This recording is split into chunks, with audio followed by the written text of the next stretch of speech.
welcome to next TRR seminar part. And our guest today is Øyvind Breivik, and he gives a talk about machine learning, as announced. And Øyvind is a Bergener, I would say. He studied in Bergen, he grew up in Bergen, he was born in Bergen, and he also made his PhD in Bergen. And then he became now the head of the Department for Oceanography at the Norwegian Meteorological Institute. And he's also professor at the University of Bergen. And we are happy that we have him here and also as a Mercator Fellow to advise us on our Transwege about waves. And this is also your topic, your main topic, and also a topic of today's talk. Thank you. Thanks for having me, and thanks to the online crowd. I know there is the EGU in Vienna that I'm competing with, so I'm happy to see that there are at least a few people showing up for this in the flesh, I should say, here in Hamburg, and quite a few people online as well. Yes, I'm going to take you on let's call it a romp through how we use machine learning at the Norwegian Meteorological Institute. I will interchangeably call ourselves Met Norway or the Norwegian Meteorological Institute, so don't get too confused, that's just our short name. And it's a bit like the story about I'm Frank in Chicago and I'm Ernest in New York. We're Met in Norway and we're Met Norway when we're abroad. So sometimes you may even see us abbreviated all the way down to Met. Anyway, I will try to take you on a walk through a few examples of how we use machine learning methods. I prefer that term because I'm not sure we can call our forecast tools artificial intelligence. It's more of a sophisticated deep learning set of tools. I obviously want to focus also on the challenges of using these machine learning methods, but I want to highlight that there are obviously many opportunities. There's a reason why we do this, and I had my subtitle up saying, "Can we throw out our numerical models now?" I think you will be relieved towards the end of my talk, but let's not get ahead of ourselves. So we will see if there is going to be a peaceful coexistence between the numerical models and machine learning methods towards the end. But let's start easy, and let's look at a recent EU project that we just got funding for with TU Delft and a few others. Where we want to use machine learning for exploring future high-resolution climate scenarios. And this is going to highlight a few of the problems, a few of the challenges of using machine learning methods. And I'm not at all convinced that we can answer this in full, but at least it serves as a good way of showing how you can use relatively simple machine learning methods for what we can call downscaling. And these are really early results. So I want you to have a little patience with me. But what we want to do is we want to try to get typical climate resolution models, so the CMIP family of models, down to a resolution of maybe ERA 5, maybe even higher, but let's say ERA 5 for now. So how would you want to do that? One way to try to do this is as follows. You've got ERA 5 that covers a long period, and we have control runs and historical runs for the climate models that should then hopefully more or less model the same climate as ERA 5 for let's say today's climate. So let's start with ERA 5 as the original training data on one side. Now, what we do is that we coarsen it to the resolution of, say, easy Earth, about 1 degree maybe. So you make it 3 times as coarse as the original data. Why would you want to do that? Well, you then do a simple bilinear interpolation back to the original resolution of ERA 5, and you can see that now you've lost a lot of the features of the original, but obviously there is something, it looks at least smoother than when you coarsen it up to, say, the resolution of easy Earth.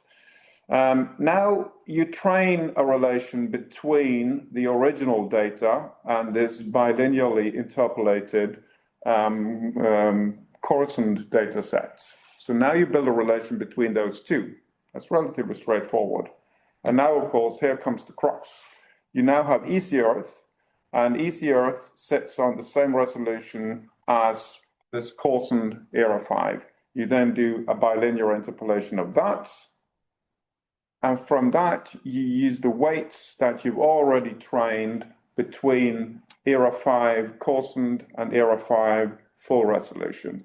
And finally, you then, hopefully, by doing that, you add features that could be very geographically determined, or it could be pure topography, and typically you will try to then pick up features like more extreme rainfall, or could be other kinds of biases that you think this model will suffer from because of its coarse resolution. If we then look at this in more detail, you can now see as you go from easy Earth's original resolution and you apply the training, this is an instantaneous image or a situation, and you see how these features are no longer just an interpolation. These are actually now bringing new features in. Particularly, you can see that there are areas where you seem to add detail to this picture, which goes beyond a simple interpolation. Now, this seems to be working well. How well it works is of course an open question, and it's one of the things I want to discuss with you. But if we do go into the details of this and look at the various atmospheric variables, when we compare the original Era 5 to this to the downscaled and version, you see that for some of them they're spot on. They're very, very good. Like for instance, temperature seems to be good. There is a certain variance to it. And there are other variables, especially those that are positive, definite, and not normally distributed, that seem to struggle a bit. In particular, you should pay attention to this one, which is the total precipitation rate, and you can see that this tends to underestimate a little bit the tail of the distribution. So there are variables that seem to struggle a bit, but in general, they do a much better job than just using a simple bilinear interpolation from the easy Earth and down to the resolution of Era 5. So this is a relatively simple example. Yeah. The coarse model in this, I don't know. How would what? The coarse model, the easy Earth model, how would that perform? Well, that's the point here is that you obviously don't know because you don't have the answer to how the real future high resolution climate is. The only thing we can sort of make let's call it the Earth model, the coarse model, it has a bias, right? It doesn't produce the correct surface pressure. Yeah. So you need to assume that the biases in easy Earth are similar to the biases that would exist in, say, in Era 5 if Era 5 was run at the same resolution, and then you apply that the coarsening that you use from say 1 degree and down to 30 kilometers. You need to apply the same weights to easy Earth. So it's not straightforward. It doesn't mean that you necessarily get a whole lot more from this, but you do see a whole different set of features appearing, especially if you look at the lower right-hand figure here and compare that to say this bilinear interpolation. you see that you're adding features that go well beyond what the bilinear interpolation gives you. But it's an open question whether you can apply. I think that the big question here is, will the climate model be sufficiently similar to ERA 5 that you can perform this? But at least it's a method which is working, and it's pretty quick, and it gives you much higher resolution on the variables that seem to be sensitive to topographic features. In particular, then rainfall is important. But it's also, as I said, it's also where you see that it's struggling the most, because you typically have rather extreme events, and those are not necessarily well captured. But I mean, this is pretty good, I think. This for a non-Gaussian variable like precipitation. I want to go on and give you another set of examples, because these are very simple. These are at the really simple end of the machine learning methods that you can apply. And I want to take you into a field which is something that I've spent a lot of time on, namely wave modeling. So one of the challenges of wave modeling is that you may be doing all right with, say, medium resolution in the open ocean. In fact, you may even argue that going from 10 to 3 kilometers doesn't necessarily give you a whole lot. But as you get close to the Norwegian coastline and other coastlines, you will see that topography is starting to play an enormously important role. Obviously, I mean, as you get in between islands on a coastline like this, you're starting to really feel the sheltering of these coastal features.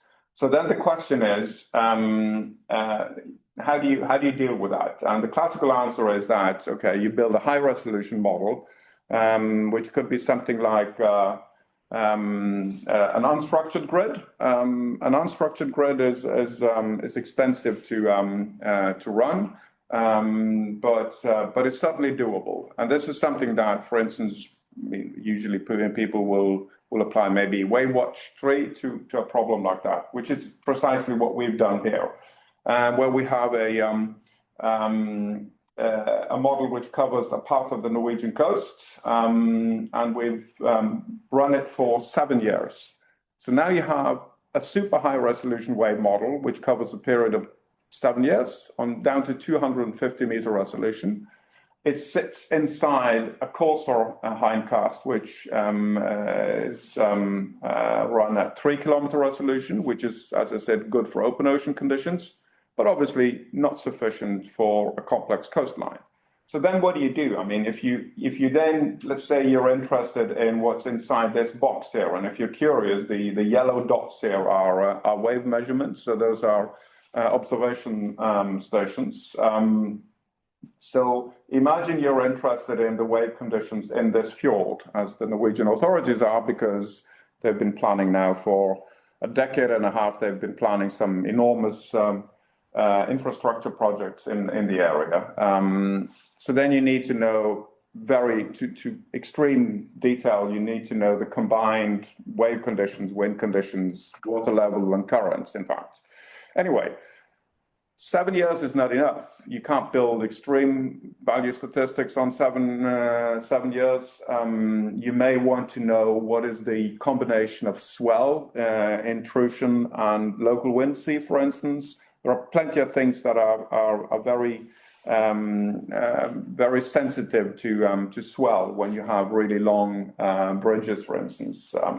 So then the question is, can you use this hindcast? And I forgot to say, but this outer hindcast now covers a period from 1960 and on, and it sits inside the ERA 5. So it's on 1 hour resolution. You here have spectra, and you have all the atmospheric parameters that you need, and you have from 1960 and on. So now the question is, what if we take spectra from the open ocean? These are the two nearest spectra from the coarse model, and we use these two to train a location which is in here. That's still a relatively simple machine learning problem, but it's more complicated than what I just showed you, because now you want to do a spectrum to spectrum comparison. You want to take this, the spectrum here, and you want to take the local wind, and you want to use these three pieces of information over a period of, say, 6 years maybe, where you do have overlap between this high resolution. I forgot to say also that this red dot, we do have the spectra from this super high resolution hindcast for a period of 7 years. So you can then take out typically maybe 6 years of data, and you can build a relation between the spectra in these two open ocean conditions together with the local wind. And you can ask the question, how close do I get to the real spectrum? And the answer is, you get very close. So now remember, in the previous example where we used just a simple sort of downscaling of easy Earth to ERA 5 resolution, here we've got an enormous number of degrees of freedom, because here we're taking actually all the spectral components from two spectra in the open ocean, plus the wind speed and the wind direction locally. And we're asking this machine learning method to then build the relation which will give the local spectrum. So this is the modeled spectrum, and this is the machine learning attempt at reproducing the spectrum. And you can see they're very similar. The machine learning method picks up two things, which is important. It picks up the swell that comes in through this opening here. If you've seen a wave spectrum before, imagine you're standing in the center of this circle and you're looking in the direction that the waves are propagating. The further out, the higher the frequency. So the swell, the long periodic components will be close to the center of this circle. So that means if you're standing here with your back to the ocean, you should be seeing waves traveling down the fjord here, like that, in this direction here, which is precisely what you're seeing that our ML method is able to pick up. So it's able to pick up the swell in this direction towards the south east. It's also able to pick up the wind sea. The wind sea has typically a much wider shape. These are locally generated waves, and they tend to, because of the turbulent nature of the wind, they tend to be rather broad in direction. In fact, in this particular one, you can even tell that the wind has been veering over the past few hours. You can see that the wind has been going probably from this direction, from the southwest towards the southeasterly wind. So you get this very broad palette shape spectrum. And you can see that it's much higher in frequency. The frequency here is somewhere around 13 seconds. So that's typical for swell coming towards the coast over long distances. This has a frequency closer to something like 3 seconds. So this is very local wind sea generated in the area here. The interesting thing is that the method is able to pick up both the long distance and the locally generated stuff. How well does it do over the whole of the control period? Pretty well. I mean, this is a significant wave height from our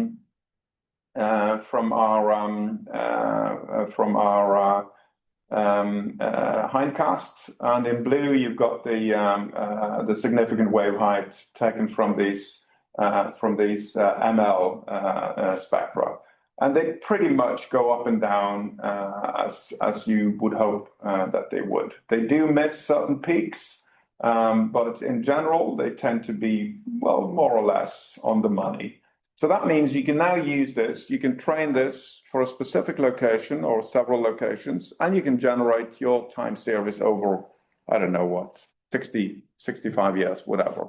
And that, of course, is the beauty of it. That's super fast. So if you need to do this for an area, and just to repeat that, this is totally unaffordable on a timescale of 60 to 70 years. This is not something we can ever really hope to do. This is even just a fraction of the Norwegian coastline. It goes roughly from up here and around down here.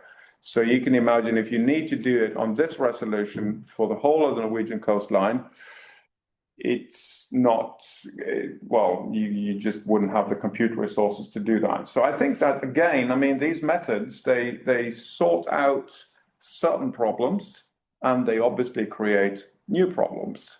But in a location like this, it seems to work admirably well.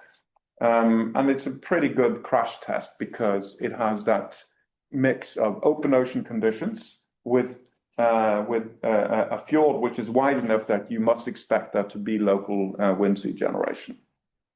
So again, this is still a pretty simple example, but we're getting there.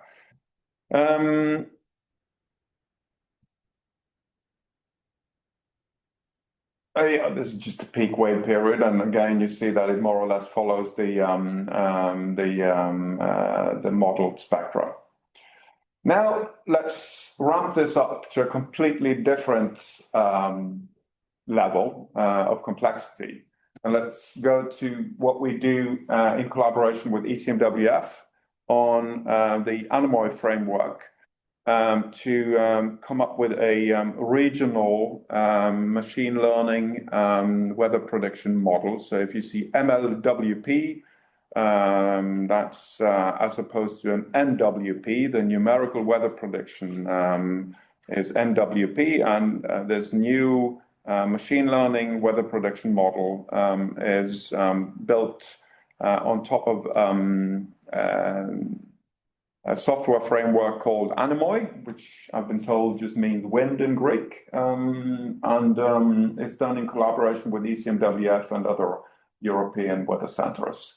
Now, the goal here, ECMWF have very successfully rolled out their AIFS a couple of years ago, and it's been now operational for a while. They do global runs. They do global runs on the same resolution as their IFS system. So then, what is this compared to AIFS? Well, Brise is it means Brise in German, or breeze in English. So it's a mild wind. Brise is supposed to be the regional equivalent of the AIFS. So it's essentially building on the same framework, but it uses stretched coordinates. So you stretch it to your area of interest. But it's not really the same as a what you would call a limited area model in the atmospheric sciences, because it actually also gives you a global forecast. It contains both. It has the coarse resolution of say the IFS outside this region, but the focus is on this stretched grid region, which you see outlined here. We have two numerical models that are running on these grids. They're covering the eastern part of the Norwegian Sea. You can see it here in more detail, and the North Sea and the Baltic Sea. And then you have an Arctic model which focuses on the Svalbard archipelago, and they partly overlap. So these two models are or model domains are the goal for this Breeze project. And is aimed obviously then towards public forecasting, and it's now in a rather advanced state. So they now generate ensembles, and they can do longer forecasts, much longer forecasts than you can with the numerical weather prediction model, because these models, these belong to the Arome family of numerical weather prediction models, are run on 2.5 kilometer resolution. We run these are non-hydrostatic models, so they're expensive to run. We run them as ensembles, so we have a staggered ensemble of these models running throughout the day. But its forecast lead time typically goes to something like 66 hours out. So these are really intended for short range forecasts. The cost of running this fully trained breeze is of course minuscule in comparison. So we can also in fact run them for longer forecast periods, as long as we get the information we need from ECMWF. This is an early example of what it looks like. This stretched grid inside the purple box, you see that the resolution is much higher than outside. And you can see how when the weather systems propagate from the west to the east. I live in Bergen, which is roughly here. And Bergen is, as I told Nubu yesterday, it's the wettest city of any size in Europe. It's the rain capital of Europe. You can see that very clearly. Why? It sits more or less on the border between the polar fronts. So you get all of the low pressure systems tend to get channeled in towards the west coast of Norway. Because this magenta box, that's your numerical model in a way. Huh? It is that too, but this is also the domain that we stretch. So we have higher resolution of the MLWP. So it's both. What would then the numerical weather prediction compare with this ML weather prediction? We'll get there. So before I answer Carsten's question, how well do they compare? I want to give you a feel for how this model works, which isn't straightforward. It uses a global stretched grid, a dual resolution. It generates a number of ensemble members throughout the day. It uses currently 16 ensemble members. We're playing with that now. It produces only a limited set of variables on a limited number of vertical levels. So it's not a full replacement of a numerical weather prediction model. It typically, you train it on the variables that you think are of interest. Because remember, again, this is the interaction between them is not, I mean, that needs to come from whatever training it has. So if you're not inherently interested in, say, the Groppel content then you may not be training on it. You may just leave it out. So you typically, at least when you start out, you focus on a few key variables. We have 6 variables on 13 pressure levels at present, and we have 12 surface variables. And there is currently a 6-hourly time step with temporal downscaling. To get a feel for how this actually works, you have to imagine this hidden mesh. This hidden mesh is something that you never really get to see, but it has a number of edges to vertices in a graph. So it's a graph neural network method. So you can have long range connections, and you can have short range connections. So each of these nodes in the hidden mesh they can be trained on what's going on far out in the west and the North Atlantic Ocean. That's typically useful. I mean, we all know that in Northern Europe, the bad weather tends to come from the west. So it makes sense to say that whatever is happening somewhere here, this has a somewhat physical interpretation, this hidden mesh. I mean, this location here is somehow connected to a region around here, but there is no one-to-one connection.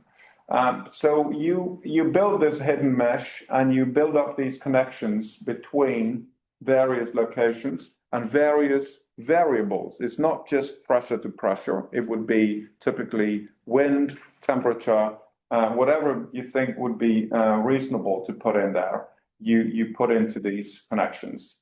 And then you have this hidden mesh, and finally you decode after you've trained, and you decode onto a grid, which then, at least in the early stages, we did a rather simple grid, which was just a latitude, longitude grid. That in itself is not, that's not important. You can in the end, you can decode it to any spatial grid you want. That's not a big issue. The important thing here is to build your machine learning, your graph in such a way that it actually picks up the salient features, the features that you know will be affecting the weather near you or near this location here. So the take-home message is you can have high-resolution connections and you can have long-range, coarser resolution connections. They can all build together and they form this this hidden mesh. And you use that to train, and then you use that also to in your decoder stage when you go from the hidden stage to your final output. You use that or a similar set of connections from the hidden mesh. So how is it trained? Well, the global pre-training consists of 43 years of ERA 5 data globally. That's the pre-training. Now, the stretched grid, that's the new thing. That's where we want to sort of add our local knowledge, because it wouldn't be enough, obviously, to just use training on ERA 5. In that case, you would simply get, I don't know, the equivalent of what B et al. Published in 2023 in Nature, where they simply trained on ERA 5 and they showed that we get same resolution as ERA 5, very good. We can do forecasts out to, I don't know what, 5 or 10 days, but it will be limited to the resolution of ERA 5. If you want to go beyond that, you need to give more information. That information comes from our numerical weather prediction models without our NWP. So now you're starting to see that, at least for now, we are crucially dependent on numerical weather prediction models. We need them in order to train. For how long? I don't know, but for now, it's absolutely essential. So we have 3.5 years of MEPS. That's the Meteorological Ensemble Prediction System for Norway, Sweden, and Finland. So basically the model domain that I just showed you on 2.5 kilometer resolution. You have 3.5 years of overlap between MEPS and IFS. So that's the global forecast system of ECMWF. So with those 3.5 years, and those are dynamically consistent because our limited area forecast system is it sits inside the ECMWF forecast system. So on the boundaries, you get data from IFS. So these are dynamically consistent. So then you train the stretched grid part on these 3.5 years of overlapping data from the high resolution and the low resolution. But as I said, the pre-training, the global stuff, comes from a much longer training period using ERA 5, which I believe is very similar. If there is someone online from ECMWF, you can correct me, Jean, but I believe that this is very similar to how they train the AIFS, at least they used to. I'm not going to go into the details of how this is actually done, but you all know that with machine learning, you need some sort of goal. You need a loss function. You can call it a penalty function, a cost function. It's all the same thing. It's some estimate that will tell you whether you're doing all right or not so great. In this case, they use what is known as the continuous ranked probability score, which is a useful score for probabilistic, so ensemble type forecasts. You can just think of it as a loss function. I mean, it needs to be positive definite, and you want to make it as small as possible. All right. Again, the operational implementation. Why do we do this? Well, it's obvious, isn't it? I mean, you want to provide more forecasts for the public. And as I said, with our NWP system, we can usually go to 66 hours on our 2.5 kilometer ensemble. With this, it's relatively straightforward to go to 5 days. We can go to 10 days as well. We've been experimenting with that. You can do many more ensembles per day, and you can run these on a very different set of compute facilities. You've probably heard and maybe even concerned yourselves with the fact that you probably need to maybe migrate this to more GPS, no GPU type architecture. That's certainly true. I may come back to that if time permits. I can see that I'm running a little late now, so I'm going to be hurrying up a bit. One of the interesting things I think about these is that you can do more than just forecast what the numerical weather prediction model forecasts. You can imagine adding other decoders. Decoding means simply that you build this relation. So you can go, for instance, from in addition to an NWP analysis. I forgot to mention that you still need an analysis. So those in the data assimilation business can rest for another 6 months maybe, and then you too may be in trouble. There is a lot of work going on now to try to go straight from observations to a forecast. I'm straying from my script here, but I think that's an interesting approach where you, instead of saying that I need the initial conditions from some sort of data assimilation procedure, you can now, and there are papers out there already, you can now show that you can go straight from, say, just satellite observations. So even the heterogeneity of an in situ observation network combined with even polar orbiting satellites that don't always show up at the same time, it seems to be possible to use that to form the, let's call it the initial conditions that you need in order to make the maybe 24-hour forecast. It's still early days, but that's possible. This is another thing that you can do. At present, we can take the NWP analysis. So this is the data assimilation step, and we can send that through the processor, and we can get our machine learning forecasts. That's what I've been talking about so far. Said that for your system, you use your numerical weather predictions to train the model. Mm-hmm. No, you are losing the step, right? You only use the analysis to train your model. No, this is not the training. This is for inference. This is once you get to the point where you actually have you want to make a forecast with it. Then you need initial conditions, because this is like a highly nonlinear map. You go from the conditions at time 0 to the conditions at maybe time plus 24. Yeah, but the training exercise, you could use the observations or your numerical weather prediction model predictions. Yeah. What are you doing? Are you using the observations or the? No, at present we're using for the training we use ERA 5, and then we use ERA 5 is the prediction. Was this the? What is it actually? Is it the data or is it the model? Oh, ERA 5 is a reanalysis. Yeah, but what is it? Is it is the data then the numerical weather prediction, or is it the next analysis? It is the initial conditions that you get from the ERA 5. So it would be every, well, you can get it on 1 hourly resolution. I'm not entirely sure how often they use it, but they say, all right, if ERA 5 said that the weather is like this today, and ERA 5 says that the weather the day after looks like this, then you start to build that relation.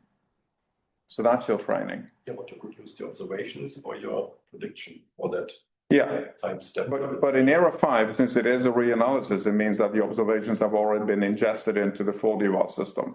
I think the question was, do you really need the numerical weather prediction anymore? In principle, you don't, but then you need to build, at least at present, they don't do this well enough. I mean, ECMWF have shown a while ago that they can go straight from observations to forecasts, but that's still, as I understand it, not competitive with this way of training. Yeah. But then to follow up on your question, you do the rest of the training for the regional one. You use the IFS / regional maps forecasts. But okay, so now. Sorry to ask again. Do you use your numerical model then? What is ML model? No, just to provide the initial conditions. But the model is never run forward in time. We still generate traditional forecasts, if that's what you mean. In which way? And no, we use we deliver both at present. Yeah. For the training, the numerical model time steps. Yeah, you use the model for training. Or use the model for training. Yeah. In a prediction with the numerical model for a day or so, you use then the result. Yeah. For the training. Yeah.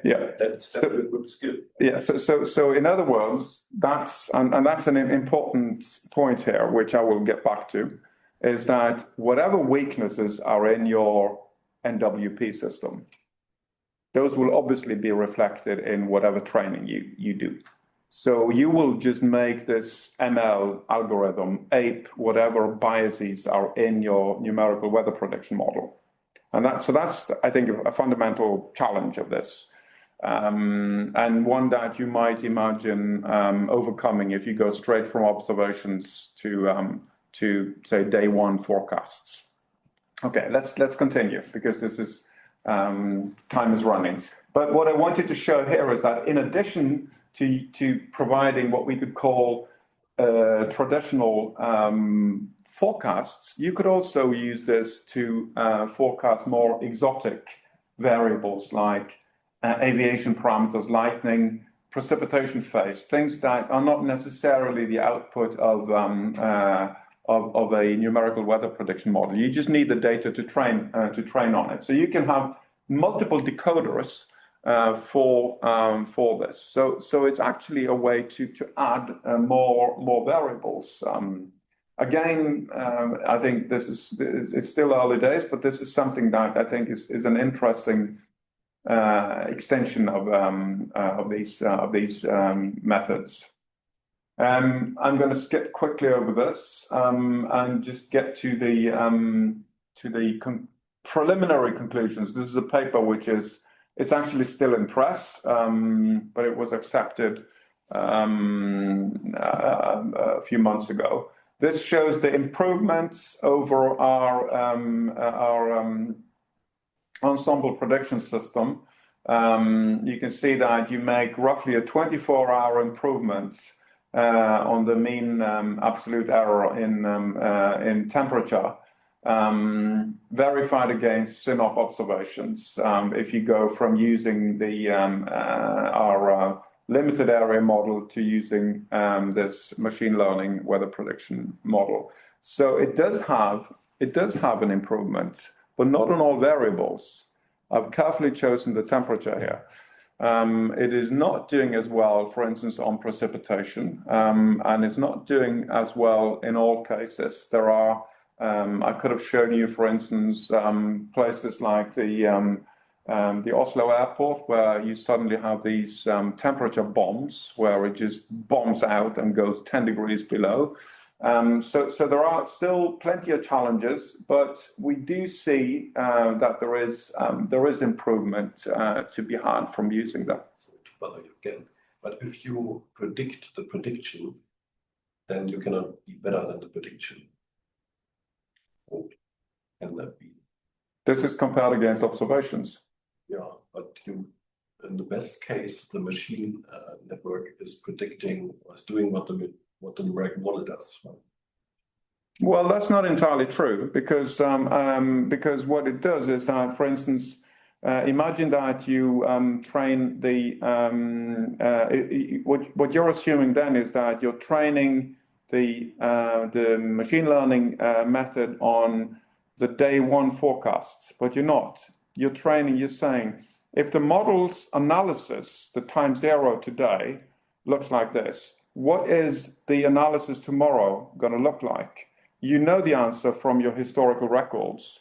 You're not saying, if the model looks like this at time zero, then it looks like this at time plus 24 hours. That would pick up all the errors in the forecast. But for instance, one of the problems that, to take an example with forecasts of tropical cyclones, is that the model tends to be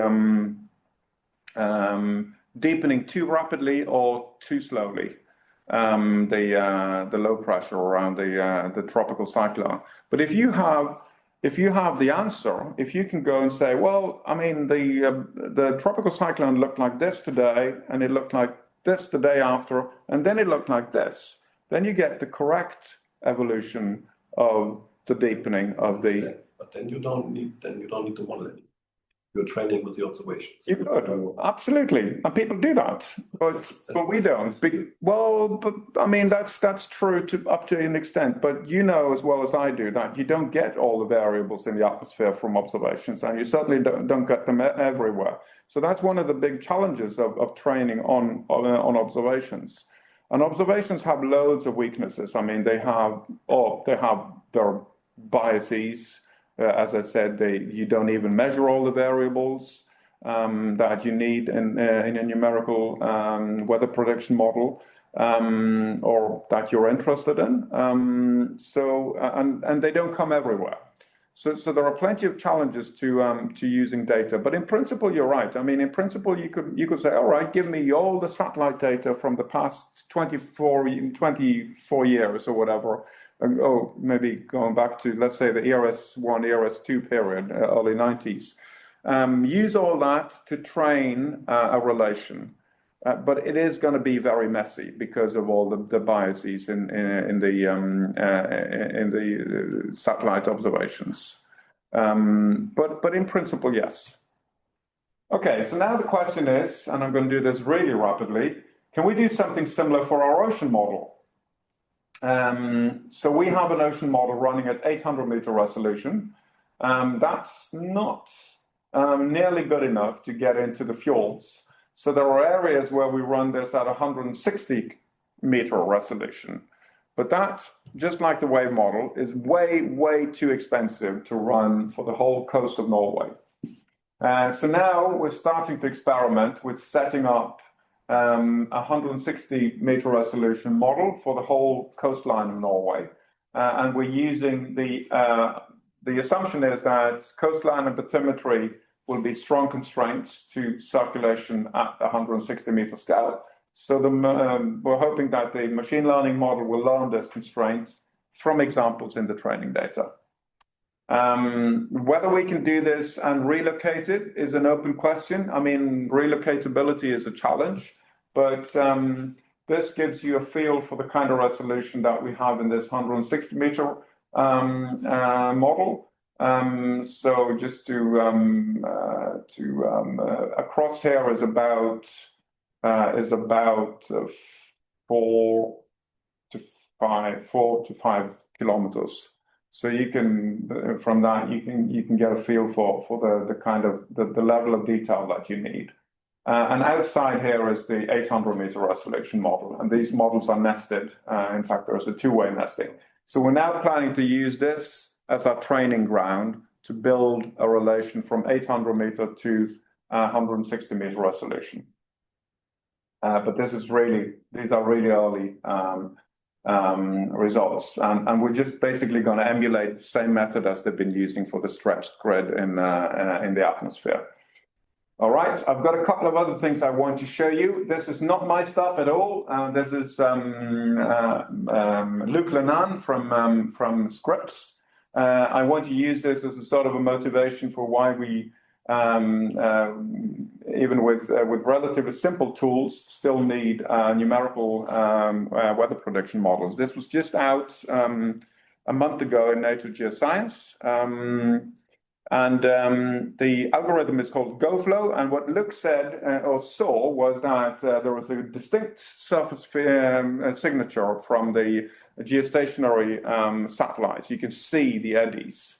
Whenever it's not overcast, these are optical instruments, but whenever it's not overcast, you can see the eddies. This is the Gulf Stream region. You can see the cold core and warm core eddies. And this gives you, I think this is the vorticity that you're seeing here. And the point is that what he does is actually relatively simple. He says, all right, let's assume I've got a high resolution, well-behaving ocean model. This ocean model runs at 2 kilometer resolution. Let's imagine that I can use it and its surface signature of the temperature, which is what you measure with a satellite, to infer the near surface currents. So now you train on an ocean model on 2 kilometer resolution. You don't assume anything except that it should cover a broad range of cases. That's all you need. And it's actually even relocatable. And so you take out this little area here and you say, all right, with a bit of, there's a little bit of magic. He does the log of the gradient of the temperature. And he takes 3 consecutive images or maps from -1 hour to +1 hour. And he pulls this through a UNet, which is a rather simple convolutional neural network method. And out comes velocity because he knows the answer already from his ocean model. So you use the ocean model to train this. And then afterwards, you use this to go from geostationary infrared imagery to, and you do the same because the geostationary satellites, you have them all the time. Every 20 minutes, there's a new image, or 10 minutes, I forget. So you can do consecutive images from the geostationary satellite. This is from the GOES East satellite, I think. And you pour at the inference stage, you do the same thing. You take it through the UNet, and out comes observed, if you will, then surface velocity. And it's surprisingly, the results are surprisingly good. I mean, he's done a lot of comparison here against cruises and other data. So my message here is that with relatively simple methods, you can use this to get more out of existing data sources. Which brings me to my neck of the woods, because we have a lot of super high resolution imagery as well. And this clearly also says something about current features in the ocean. The problem is that this is from polar orbiting satellites, right? So polar orbiting satellites, well, they orbit the pole, or they go to 80 degrees north to 80 degrees south. So they're always in a different place. So it's more challenging than with the geostationary satellites, which sit 36,000 kilometers over the equator and gives you the same image over and over again. But we believe now that we can use this to try to get to similar current maps to what Luc did with the geostationary satellites. So that's something that we will be looking into in the near future. I've now got 5 minutes before Carsten needs to run. And if I keep talking, then there's no time for Carsten to ask nasty questions. So I'm just going to go full tilt. The question was, can we now throw out our numerical models? I think the answer is a pretty decisive no. I think on the contrary, I think numerical models are essential for the training of the next generation of AI models or ML models. But I also think that on a practical side, the workload has shifted. I come from the forecasting community, so I'm used to thinking in terms of the time critical path. You have a limited, maybe an hour and a half. In that period span of time, that's when, from the cutoff of the last observations until your forecast is ready, that's when it needs to happen. This changes. I mean, this is different. Now the compute power now needs to go much more into the training than it does into the time critical path. So that says something about the kind of architecture and the kind of computers we may want to use. But I think it's certainly not true that the compute power has gone down. Requirement has gone down. I mean, sometimes you see this. Oh, you can run your AIFS on a laptop. Yeah, fine. That's when it's ready trained, right? You don't want to do the training on your laptop. I tell you that. So redistribution of compute resources, I think, is certainly needed. That's on the practical side. I think on the more philosophical side, I think we know very little about how these ML models behave outside their training ground. And that's a big, big question. And I think maybe in many ways it's unknowable. It's something that we cannot necessarily answer properly. How reliable are extreme predictions of very low probability? That's one concern that we have in the forecast community. In the climate community, I think a very open question is, can you use these models to generate proper climate predictions and projections? I'm not sure that's something that you can properly answer with these, because we don't know how they behave outside, let's call it the operating parameters. So training on existing climate models, maybe it helps, but I'm not sure it's going to give you a lot. And at any rate, then you would need to run your climate models, right? So the costly bit is already done when you come along. So at most, I think you can maybe add a little bit.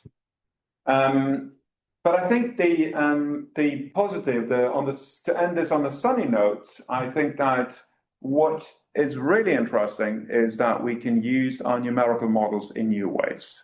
And this, I think, is quite exciting, because I think that the answer is, to get back to what I said earlier about when you train on a numerical model, you train on all the weaknesses of that numerical model, or the assimilation system, or whatever, or the observations, all the weaknesses in the observations. But what we can do is we can maybe run extremely sophisticated numerical models now, models that we can't afford to run usually. Maybe we can now run them, maybe just for short certain cases or short scenarios or whatnot, and then we can train on that. And I'll give a couple of examples, and these are just off the top of my head. You can imagine going to more sophisticated turbulence closure schemes in ocean and atmosphere models, the ones that you don't really, that you can't really afford to run usually. In the atmosphere, for instance, you can imagine modeling subgrid orographic effects and radiation in the atmosphere in more complex ways, and train on that. And in wave modeling, you can imagine going full tilt and actually trying to model the nonlinear interactions realistically or much better. And so then you would have numerical model outputs which would provide a much better training ground for these. And that's an interesting meld between the numerical models and their ML counterparts. And as I said, we also see the beginning of sophisticated uses of remote sensing, which also requires training against numerical models. Thank you. And that's just in time.